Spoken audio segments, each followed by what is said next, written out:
1940s, aircraft technology was advancing rapidly. The British government decided that they required a set space to research aeronautical matters, working in cooperation with the military. Construction soon began to turn a former RAF base in Bedford, England, into the new Royal Aeronautical Establishment. Various jet engine testing wind tunnels, research laboratories and offices were built over the expansive grounds over the next decade. RAE Bedford's innovative facilities, including the 4 colossal wind tunnels, were used to develop new hardware and experimental designs. However, every structure has a lifespan.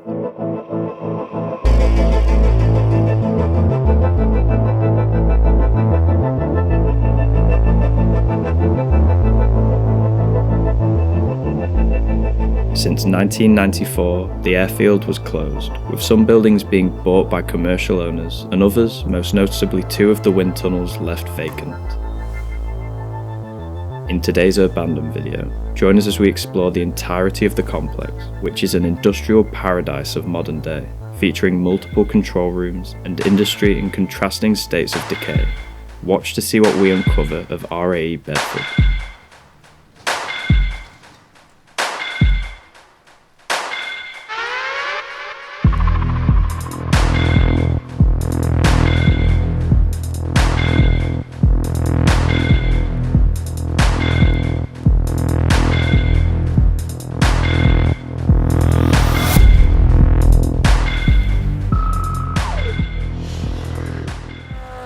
Alistair, what? Have you heard that 85% of people are not subscribed? You're joking? They need to hit the subscribe button and press the notification bell to never miss a video. Ho ho ho, it's Christmas on the Urbandoned channel and we want to let you know that you can get 25% off all magazine orders using the code WINTER25. Be sure to get your friends and family the ideal urbex gift, each with their own personalised Christmas card. The sale runs throughout winter until the end of December. Anyway, let's get back into today's episode.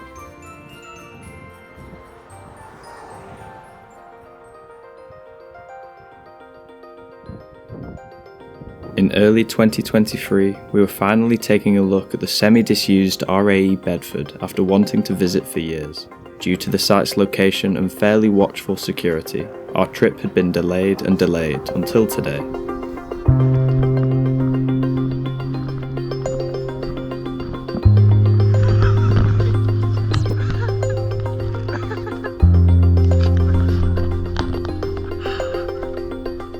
Following our returning explorer friend Corbin, who had frequently accessed the different structures over the years, we knew that in one moment our attempt could be abolished. With many businesses operating in and around the derelict buildings, the site appeared quite active, so finding a fast entrance was integral.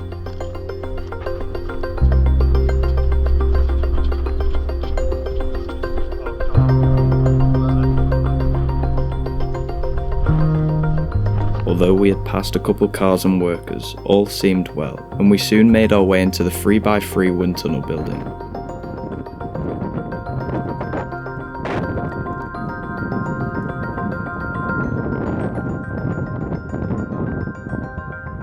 This was the safest choice initially, with the large structure abandoned for decades. Once within its walls, we became aware of the decaying state it was in, having been entirely neglected since closure in the 90s.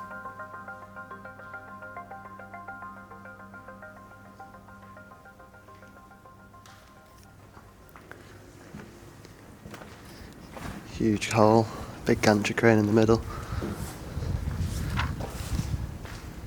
That's a dated panel.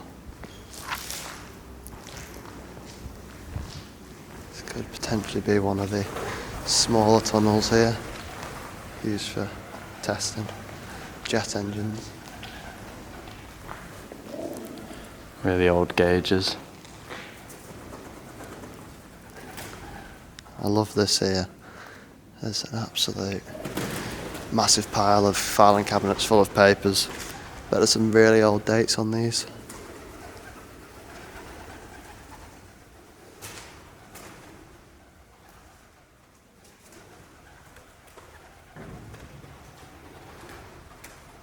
The first paper I came to is 1982. I'm sure it goes further back than that. There's an absolutely massive room through here. Holy shit. Wow, what a room. This is fucking cool. There's something about being in an industrial space like this when the weather outside, you know, really brightens the room. Yeah, with the kind of shadows of the window frames on the right. The clock at the end, it's Wonder how long that's been there for.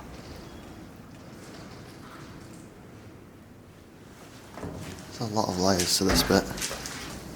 Looks like it's going up and down, but I'll get a vantage point from above.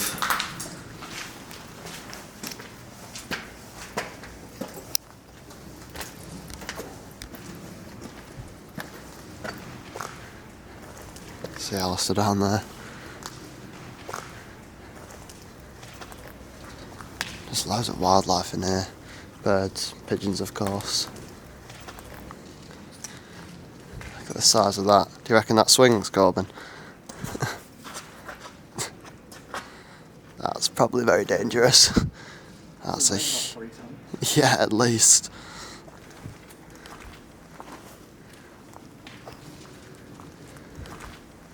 Up here it really seems big, this room.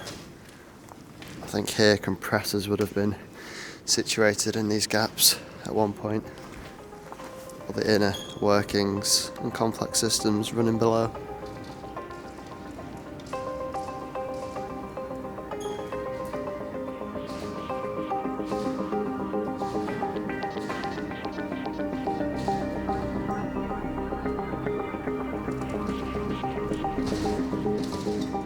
After a report from the Aeronautical Research Committee was shared to the government recommending a centre constructed for innovating aircraft technology, the erection soon started in 1946. It would take a decade for the mammoth project to be completed, priority given to the various tunnel facilities, firstly being the 3x3 supersonic wind tunnel we find ourselves in now. During the 50s, this and the other tunnels would become operational, allowing vital aeronautical progress to be made for Britain.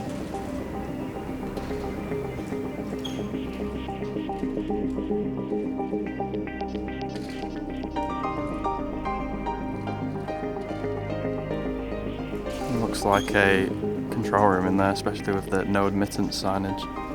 But apparently it's blocked up. See the squares on the walls on the right, and I think they've been removed dead ahead.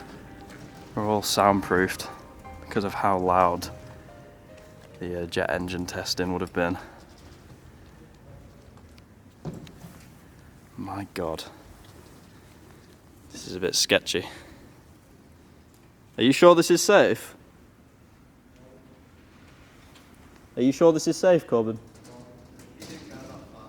You didn't go that far. Alright, well, I'm probably just going to stop here then. Gives you a cool view. You can use Theo as a scale.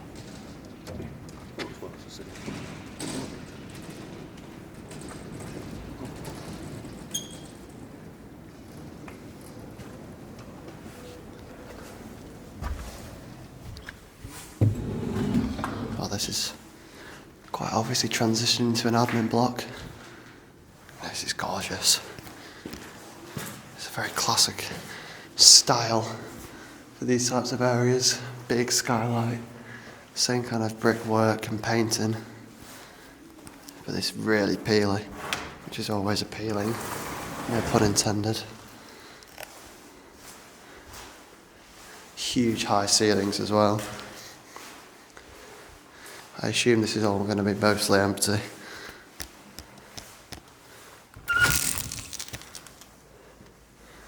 The rooms are fairly modern, also very exposed here. You can just see a car, but my exposure's just a little too high.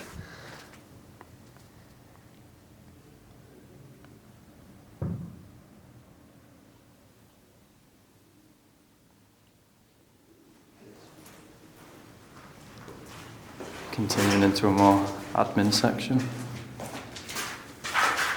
Oh, actually, scratch that. There's another big warehouse with some tracks and channels where things obviously were moved along. Do you know what this was for? If I recall correctly, everything's just kind of put on sleds and then just sorted out here. Just like storing sleds with moulds and aerodynamic stuff in it, I assume. And it would have been taken into the main testing facility There's rooms. like a big, like transversor, I think the term is, a big thing that moves up and down. Right.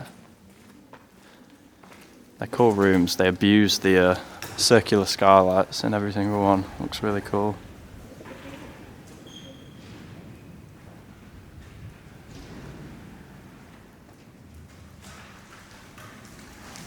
It's got the breeze block windows too.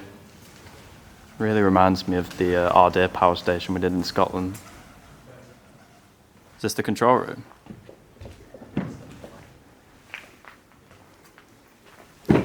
So this is the accessible control room, which is probably responsible for controlling this area that we've just been in. We did pass a room earlier, and it's probably reasonable to speculate that that was the control room for that section. The skylights are so cool. Yeah, breeze block again. The colours match the gantry cranes. It's a small little panel, but there's something about it that makes it quite special.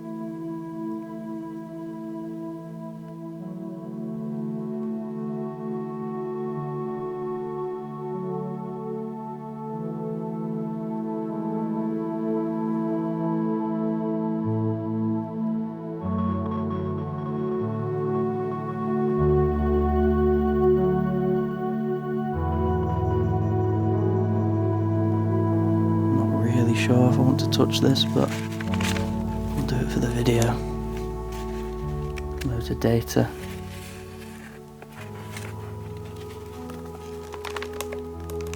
Surprised the paper's even still held together, to be honest.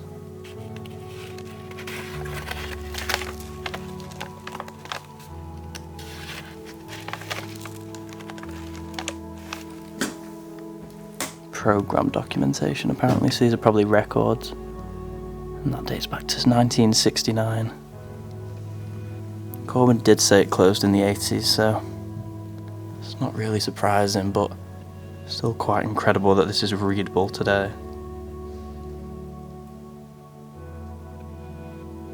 That overhead panel is so cool. I've never quite seen one like that. There's no buttons on it, just gauges, but it's placed there so the control room workers could just monitor all the different pressures of everything. To access the other admin rooms next to the control room, you have to go back round. Another big skylight. This time the decor's a bit different. It's gone for a paler cream colour scheme with these wooden doors. Very classic again. All architectural schemes we've seen before.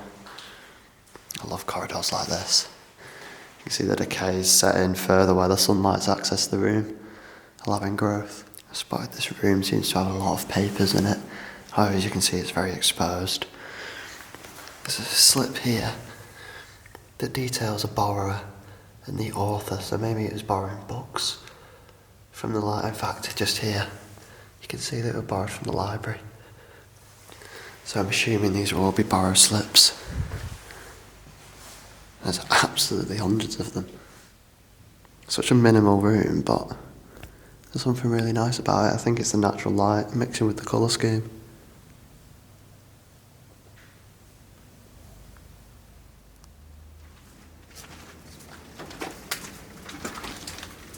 Into more admin. There's lovely natural decay. Look down there. Oh yeah, God, it is big. This Just the theme reception. that I just explored previously is continued, but on a much bigger scale. This is really nice. Oh, the decay in here. I almost walked past this room. Look at that. See, if the rooms are like this, then it's actually really interesting to explore despite them being empty.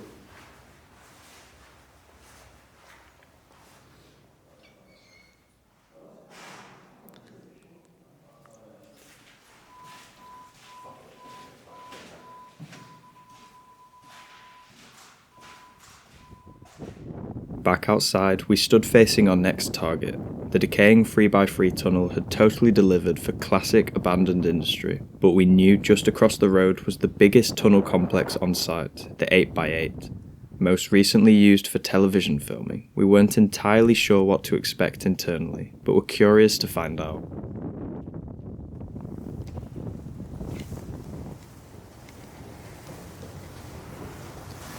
It's massive.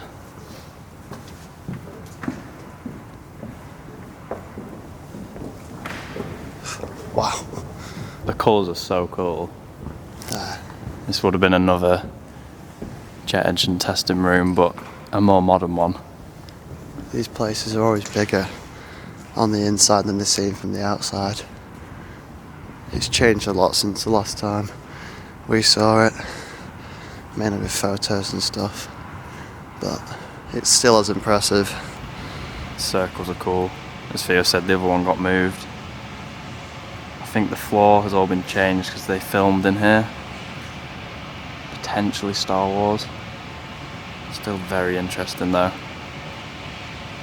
It's like a turbine hall.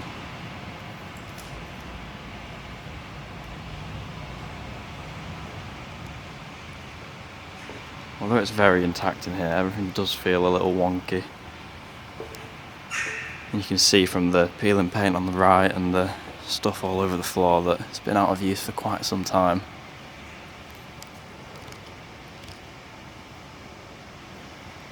It's clearly been stripped though of all its machinery long ago, probably used for storage for a portion of its time. So originally this fan was placed directly in the centre here.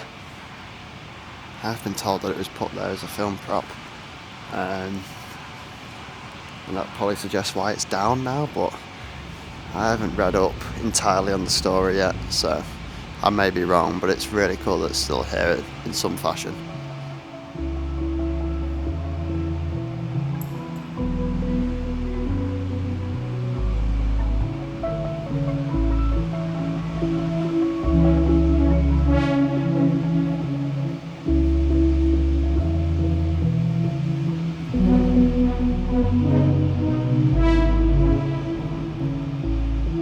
This staggering hall offered a different feel to the 3x3 prior, even without any of its machinery remaining.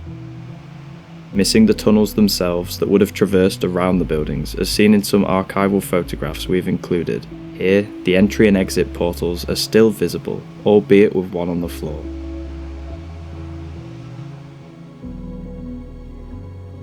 Before World War II, the RAE functioned at Farnborough to develop and improve aircraft intelligence. Refining challenges such as landing planes on carriers, the site at Bedford only assisted in an ongoing operation that was vital for military performance.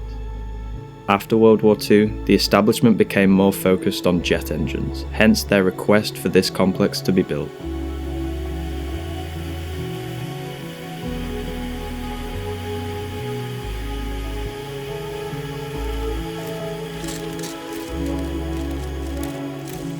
These tunnels, varying in size, would permit testing of aircraft configurations and components at speeds from roughly 80 miles per hour to 5 times the speed of sound.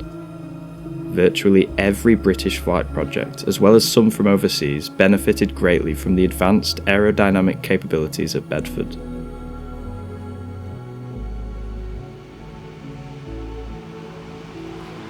So we're going to head toward the gantry crane.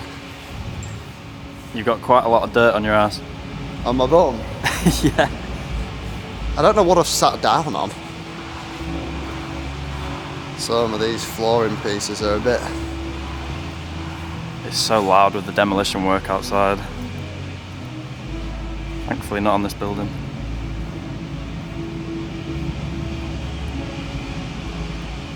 You gotta climb that? Yeah. That's what we're going to go up. I'm going to have to take my bag off. Yeah. Just leave our bags there, we might as well. It's actually a lot longer than you think when you're climbing it. There's a bit more to go there. I mean, that's what I was just saying, it's longer than you think. Now we've just got a final bit to go. We're high up here. I'm not the biggest fan of heights, but it's worth it for the view. Wow. Half of the wind tunnels sit deteriorating today after the airfield was decommissioned in 1994, with the RAE, now known as the Defence Evaluation and Research Agency, judging that flight operations should be centralised in Wiltshire instead, ending the land's long association with military aviation, with it becoming a business park.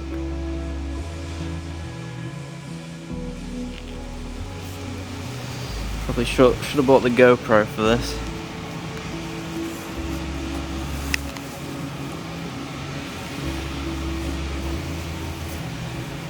Just working my way down into the cabin of the crane.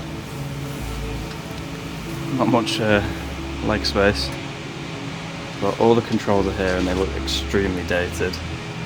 I mean, look at the state of the chair.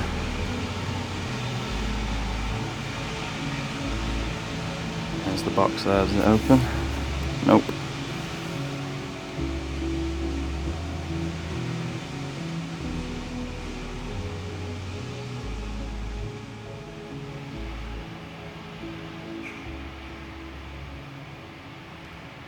Second admin block of the day. This one looks arguably better. We've got power on. Straight away there's a control room here on the left. Even better. So there's a power station for this section as well. So I'm assuming we'll have at least one for that and one for maybe the actual wind tunnel. Oh my god. Yeah, this is pretty cool. The power's working as well in the control room. I like the fact there's only 2 light panels working. Yeah, You know, really gives it that abandoned vibe. Exactly. The central panel's a bit crap. Yeah, compared to the one it's a behind. bit minimal, but this monitor and keyboard's kind of cool. It's probably be a mechanical-ish keyboard.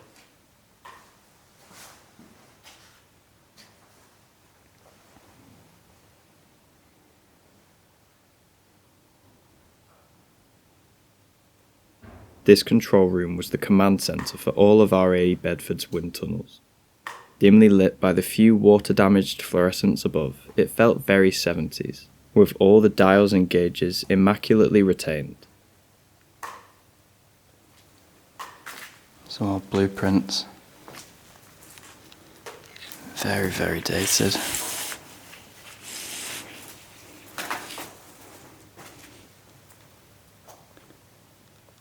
Yeah, they've got the location name on, so it's definitely of this site. Looks like they're planning out one of the testing facilities or the wind tunnels. Yeah, it is. This is the 8x8 tunnel, which is the one we're in.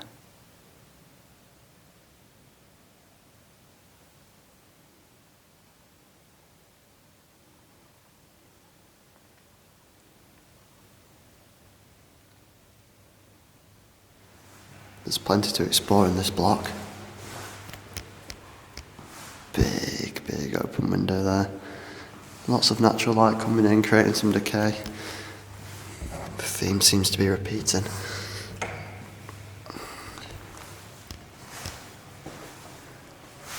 Stores in here. Just doesn't seem to open. Try and get in that later. However, all the offices are still interesting. Old chairs, decay. Couldn't ask for more, really. So this is the next doorway after the stores that was locked off. I'd also imagine that we're getting close to the power station control room, judging by all these buses, different panels. Got alarms and all sorts. I don't see another way in currently, unless we're going over the top perhaps. Or maybe this links through.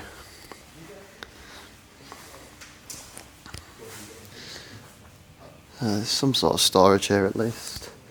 Also quite exposed. There's nothing in here, but the filing cabinets are quite cool. That room's arched, so I do really want to get in there. Alright, so what's going on here? You just joined me. Perfect timing, so I can climb into the stores. It's got an arched roof, as I just found out moments ago, and I think it would be worth trying to document. Does it look cool? from there. Cool enough. There's a lot of shelving here, but it's just got a big arch ceiling, and the power may work as well, so it's definitely worth trying to get in. However, it's harder than it looks, it's quite a high drop.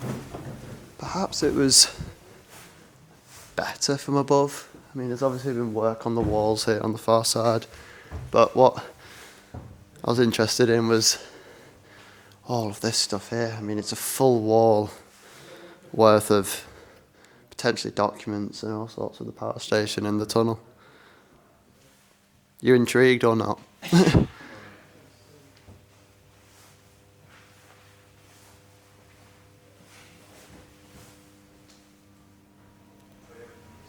a lot of noise beyond this door at the end of the corridor. Central control room. Oh my god. Holy shit. Okay, this one's just a bit better than the other. It's possibly one of the best control rooms I've seen, I think. The lighting. Lighting's so cool. It's got curved arches. It's very minimalistic and in great condition. When have we ever been in a building that has two like really good control rooms like this just down the corridor from each other? I don't think ever. Make it 3 if you count the other building. Yeah, they've all been different times as well. Again, with working electricity, this second control room would have focused on powering the immense site, and beyond the next set of doors down the corridor that were locked shut, we would have found what was formerly a power station's turbine hall, but now used by a business for storage.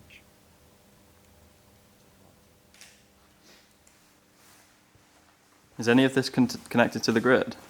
Not anymore. There are lights in the back of some of these panels that still work though.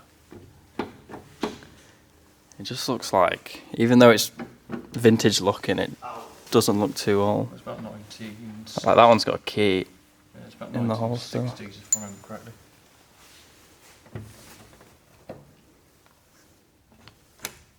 Getting way too much fun. Yeah. Can never get enough of pressing control panel buttons and switches. That's so satisfying. Yeah, show us what you just found. So a little trace that would bump on that, and it essentially gives you like, it's like a seismograph. You get an earthquake, but it does whatever it does here. It doesn't say what it'd do. So. Chart number 1095.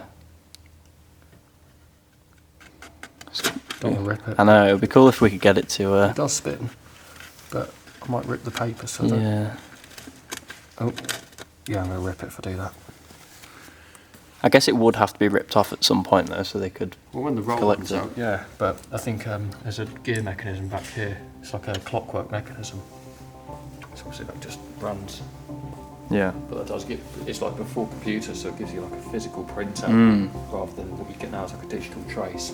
Yeah, that is really interesting. You can see that this power station would have powered the entire site, including some of the wind tunnels we've already seen.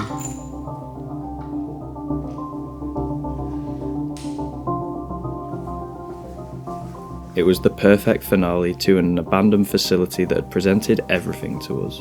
Industry decaying as well as untouched, unique spaces we won't see anywhere else, and most of all, an overweighing history of military well-being that will further its legacy in Britain for years to come.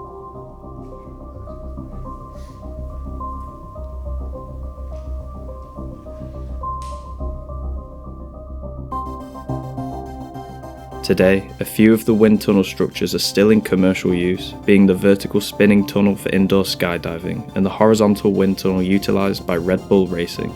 Yet, the majority of the site is in an on-off demolition phase, where we can only imagine more of the dated research buildings will be lost.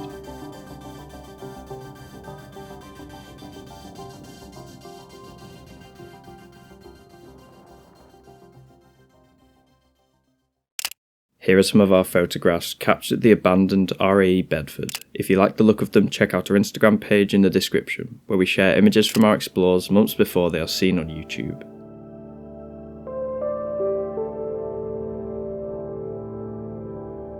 Thanks for watching. We hope you enjoyed one of the most historically fascinating sites we have come across. Remember to check out our website store quickly for the Christmas sale to get your magazines delivered before the 25th. See you next time.